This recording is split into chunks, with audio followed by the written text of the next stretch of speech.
Bonjour, c'est Jules Lavie pour Code Source, le podcast d'actualité du Parisien.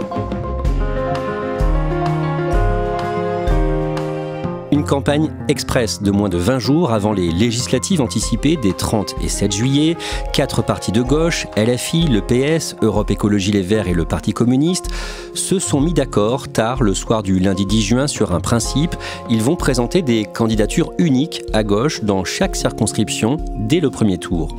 De leur côté, le RN et Reconquête, le mouvement de Marion Maréchal et Éric Zemmour, se sont rencontrés pour essayer de se rassembler. L'annonce d'Emmanuel Macron le soir du 9 juin après les élections européennes a surpris tout le monde, y compris dans son propre camp. Comment l'idée d'une dissolution de l'Assemblée est apparue dans l'esprit du chef de l'État? Avec qui a-t-il pris cette décision? On fait le point sur ces questions aujourd'hui dans Code Source avec le chef du service politique du Parisien, David Doucan.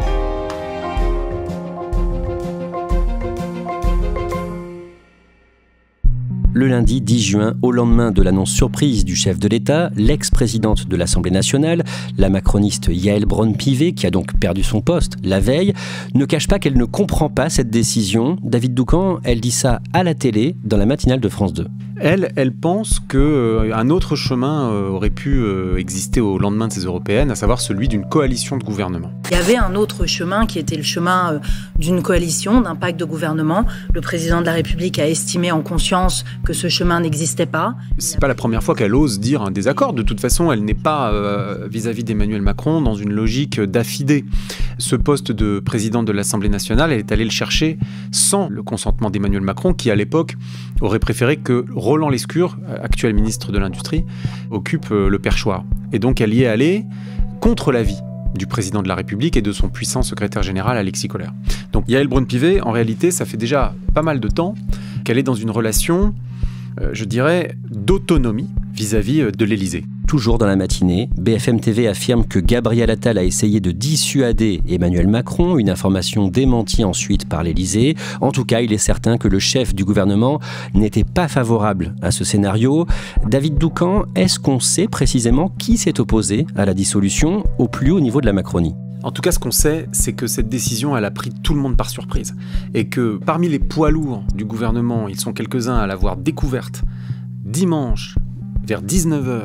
Donc, personne n'a pu exprimer au fil des derniers jours une opposition, puisque la décision, elle a pris tout le monde par surprise. Et d'ailleurs, le président a ménagé l'effet de surprise, puisqu'au contraire, il faisait savoir dans les jours précédents que les élections européennes n'auraient que des conséquences européennes. Dans cet épisode de Code Source, on va raconter les coulisses de la dissolution, comment Emmanuel Macron a pris sa décision, pourquoi et dans quel objectif. Pour bien comprendre, il faut partir des dernières élections législatives, les 12 et 19 juin 2022. À ce moment-là, le parti macroniste Renaissance termine en tête, mais avec une majorité relative, 245 députés.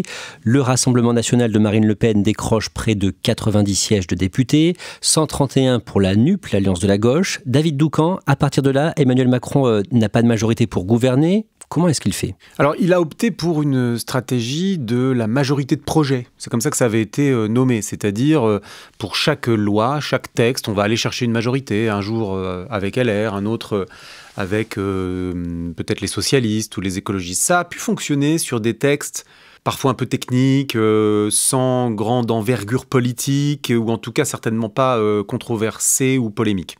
Dès qu'on est arrivé sur les grands sujets politiques, donc les retraites, l'immigration, cette stratégie de la majorité de projet a volé en éclats. Ça a été même fiasco sur fiasco, avec des LR qui, à la fois, étaient dans des négociations très dures, sans pour autant être fiables.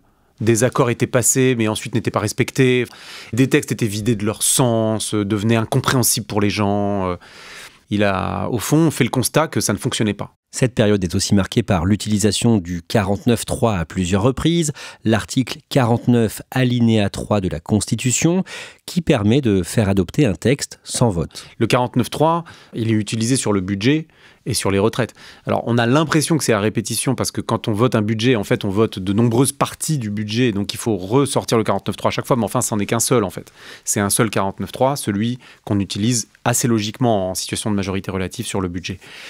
Le 49.3 très politique du début de quinquennat d'Emmanuel Macron, c'est le 49.3 sur les retraites, absolument. Et ça, c'est dévastateur pour la majorité ? Je ne sais pas si c'est dévastateur, mais en tout cas, ça donne du carburant à certaines oppositions dans le procès en déni de démocratie qu'elles ont animé et qu'elles ont voulu faire vivre dans les mois précédents.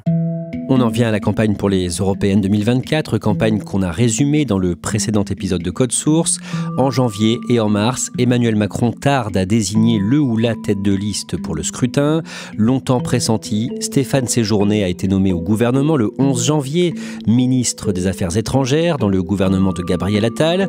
C'est une candidate par défaut qui est retenue, la patronne des députés européens macronistes, Valérie Ayé. Sa campagne ne prend pas. Dans les sondages, Jordan Bardella pour le RN est crédité de 30% des intentions de vote. Et celui-ci, le 17 avril, réclame la dissolution de l'Assemblée s'il arrive en tête le dimanche 9 juin. Si je suis en tête des élections européennes le 9 juin prochain, je demanderai le soir même la dissolution de l'Assemblée nationale. Pourquoi il demande ça ? Tout simplement parce que le Rassemblement national a été dans cette campagne des européennes dans une stratégie de nationalisation maximale de l'enjeu du scrutin.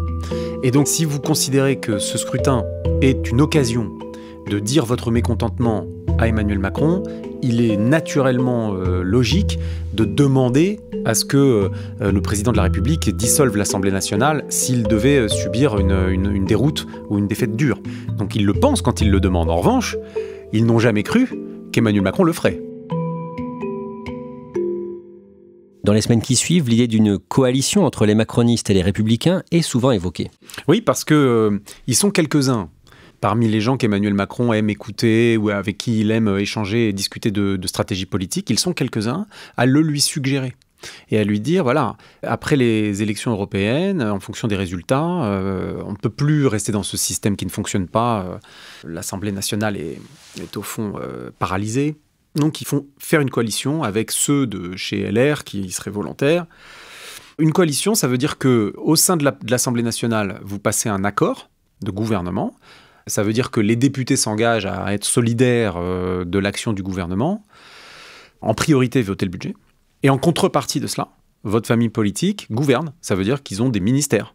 Donc ça, c'est l'idée d'une coalition. Qui met ça en avant ? Il y a quelques anciens sarkozystes, l'ancien sénateur Pierre Charon, le maire de La Baule, Franck Louvrier, Frédéric Pechnard aussi a pu être dans ces discussions, dans ces conversations, avec le président de la République, qui plaide à ce moment-là pour l'idée d'une coalition. À cette période, le bruit court chez les journalistes politiques que Gérard Larcher, le président du Sénat donc, serait pressenti pour remplacer Gabriel Attal à Matignon dans l'hypothèse d'une coalition entre les macronistes et les républicains. Cette hypothèse Gérard Larcher, elle est apparue à ce moment-là justement pour donner corps, si j'ose dire, à la théorie de la coalition. Il fallait bien lui donner une forme d'aboutissement en termes de casting. Et c'est vrai que Gérard Larcher... sur un plan politique, à la fois l'autorité qui est la sienne, puisque président du Sénat, l'ancienneté qui est la sienne, ancien ministre, etc.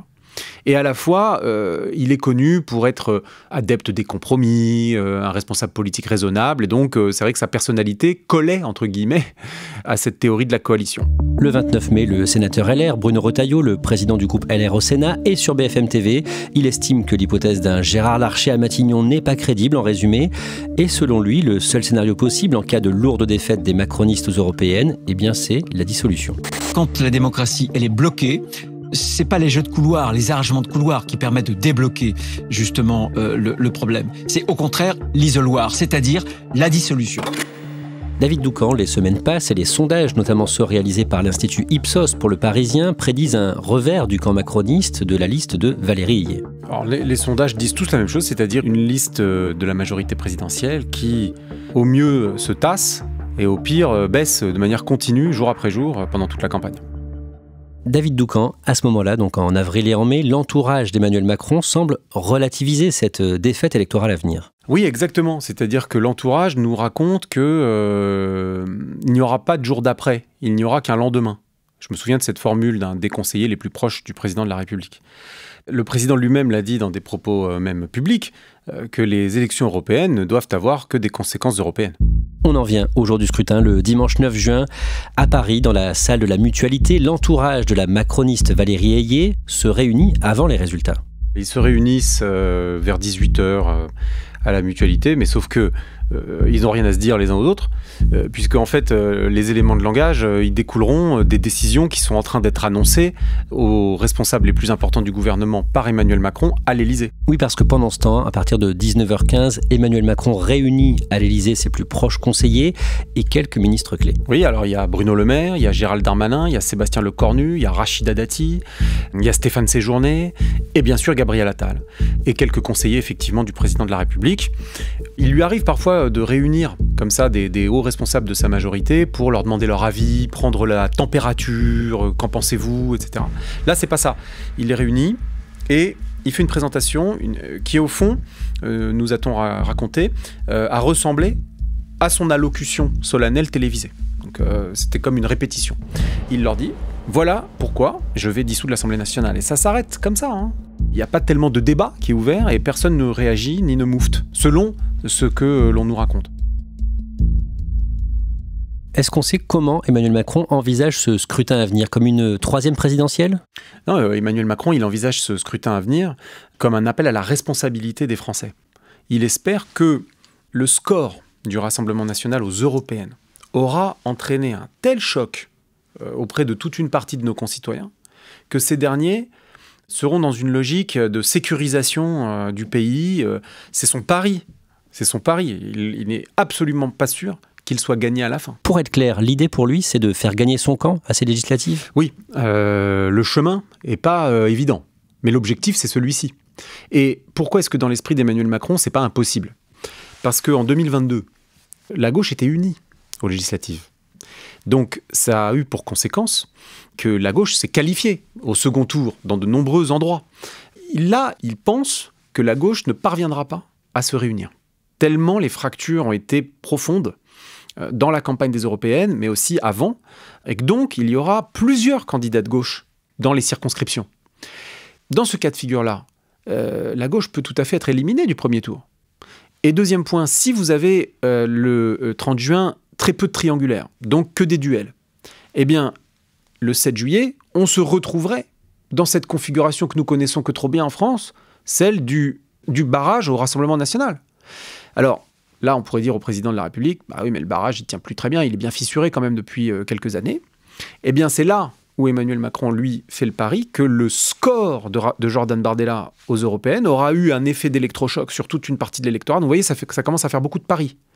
Mais enfin, si tous ces paris sont gagnés, effectivement, l'objectif d'Emmanuel Macron, on ne peut pas le balayer d'un revers de la main. Donc, quand certains disent le but pour lui, c'est d'avoir un Premier ministre qui serait Jordan Bardella ou Marine Le Pen pour quelque part les griller, comme on dit vulgairement, avant la prochaine présidentielle, ça vous semble pas crédible ? Ça, c'est un raisonnement qui n'a en réalité absolument aucun sens, puisque dans un contexte de cohabitation, le pouvoir est à Matignon, voilà. Donc en fait, je ne comprends pas bien le raisonnement qui consisterait à dire « Bon ben, pour éviter qu'ils obtiennent le pouvoir en 2027, on va leur donner en 2024 ». Pardon de le dire, mais c'est pas très malin. Donc non, ce raisonnement-là n'est pas celui d'Emmanuel Macron, pas du tout. À 19h55, l'agence France-Presse annonce que le président va prendre la parole de l'Élysée. David Doucan, au début de la soirée électorale sur TF1, le ministre de l'Intérieur, Gérald Darmanin, semble faire allusion à l'annonce que va faire le président. Oui, et j'ai presque eu l'impression qu'il allait vendre la mèche, parce que Gérald Darmanin, il dit à ce moment-là... Je suis ministre de l'Intérieur, j'ai été auparavant ministre en charge des impôts, je sais garder un secret. Et il enchaîne immédiatement en disant... Moi, je pense qu'il est toujours très important d'écouter le peuple. Il ne faut jamais avoir peur d'une campagne électorale ou avoir peur d'une élection. Bon, moi, quand j'ai entendu ça, j'ai compris. Emmanuel Macron prend la parole de l'Élysée peu avant 21h. Une intervention courte, au ton solennel. J'ai décidé, dit-il, de vous redonner le choix de notre avenir parlementaire par le vote. J'ai décidé de vous redonner le choix de notre avenir parlementaire par le vote. Dans la foulée, à 22h, Emmanuel Macron réunit les ministres, tous les ministres, dans l'un des salons de l'Élysée. Alors là, c'est plus une réunion stratégique, c'est une réunion de motivation. Donc il leur dit, il faut aller à la bagarre. Il leur demande de se mouiller dans la campagne, même d'être candidats eux-mêmes, pour ceux qui pourraient l'être. Et pour ceux qui ne seraient pas candidats, de faire campagne pour les candidats de la majorité. Dans un article du Parisien sur les coulisses de la dissolution, un stratège macroniste a des mots très durs contre cette décision de dissoudre l'Assemblée. C'est une connerie, dit-il. C'est un énorme pari. Est-ce que quelqu'un aura une majorité absolue ? Pas sûr. Et puis qui aujourd'hui va aller faire campagne pour lui, donc pour Emmanuel Macron ? Qu'est-ce qui va rester comme troupe ? David Doucan, on l'entend, cette dissolution passe mal chez une partie des macronistes ? Oui, parce qu'il y a une inquiétude énorme. Effectivement, le président, il joue à qui tout double. Chez les députés aussi, il y a un peu de blues, là, un peu d'inquiétude. Les ministres. Bah oui, c'est difficile de faire campagne quand on est sortant, quand on a maintenant 7 ans d'exercice du pouvoir, il y a l'usure. Donc ils sont super inquiets de la suite. Parce que ces élections législatives anticipées, elles sont imprévisibles.